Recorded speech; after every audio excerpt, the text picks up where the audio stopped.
కార్యక్రమంలో 33,100 కోట్ల రూపాయలు ఖర్చు అవుతుంది. భారతదేశంలో ఎక్కడా లేదు. ఒకప్పుడు బటన్ నొక్కారన్నారు, మీ బటన్లన్నీ నా పింఛన్తో సమానం అని చెప్పి మరొక్కసారి మీకు అందరికీ తెలియజేస్తున్నా.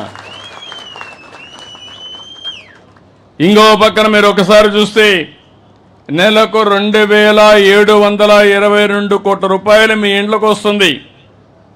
నెల నెల అన్ని గ్రామాల్లో.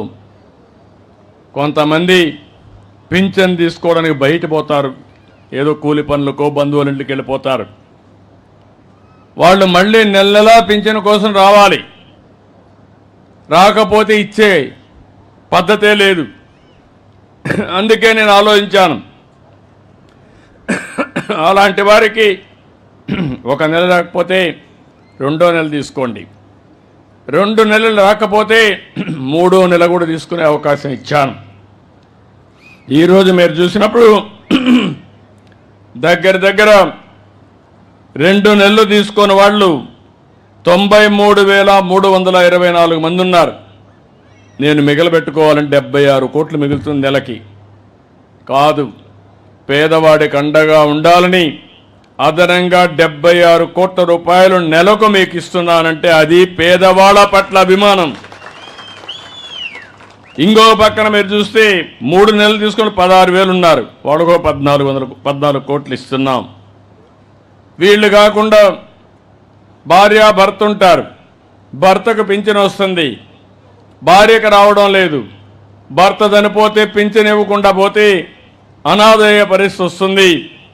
భర్త చనిపోయిన వెంటనే భార్యకు పింఛన్ ఇచ్చే విధానానికి శ్రీకారం చుట్టామని చెప్పి కూడా నేను మీకు తెలియజేస్తున్నాను. ఆటోమేటిక్గా ఇస్తున్నాం. రెండవది మీరు ఒక్కసారి గుర్తుపెట్టుకోవాల్సింది, ఈరోజు పింఛన్లు మీ ఇంటికి పంపిస్తున్నాను. 7 గంటలకే పంపిస్తున్నాం. మళ్ళీ టెక్నాలజీలో అనుసంధానం చేస్తున్నాను. ఎక్కడిచ్చాడో కంట్రోల్ రూమ్ నుంచి మీ ఇంటి దగ్గర ఇచ్చాడా, పక్కనిచ్చాడా, లేకుంటే ఎక్కడన్నా వాళ్ళ ఆఫీసు పిలిపించాడా, మొత్తం సమీక్ష చేస్తున్నా. మళ్ళా మీకు ఒక మెసేజ్ పంపిస్తున్నా, పింఛన్ ఇచ్చినప్పుడు డబ్బులు ఏమన్నా తీసుకున్నారా అని కూడా అడుగుతున్నా, మిమ్మల్ని ఇబ్బంది పెట్టారని అడుగుతున్నా, మర్యాదగా మాట్లాడారని అడుగుతున్నా. అంటే ఉద్దేశం ఏంటి? పింఛన్ ఇవ్వడం అనేది తీసుకోవడం మీ హక్కు, ఇచ్చే వాళ్ళకు కూడా జీతం ఇస్తున్నాం, ఇచ్చేటప్పుడు గౌరవంగా ఇవ్వాలని ఎప్పటికప్పుడు పర్యవేక్షిస్తున్నాం. నేను ఒక మాటలో చెప్పాలంటే అందరినీ అభినందిస్తున్నా.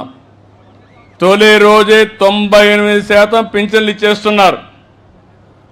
మా అధికార యంత్రాంగం పోటీ పడిస్తున్నారు. ఇప్పుడు దానికి అందరినీ అభినందిస్తున్నా. శభాష్, మీరు పేదల సేవలో బ్రహ్మాండంగా పనిచేస్తున్నారు, దానికి మనస్ఫూర్తిగా అభినందనలు. మీకు అందరికి కూడా పింఛన్లు వస్తున్నాయని నమ్మకం ఉంటే గట్టిగా చప్పట్లు కూడా చెప్పండి, లేకుంటే అవసరం లేదు. ఇది అధికార యంత్రాంగం గుర్తుపెట్టుకోవాలి.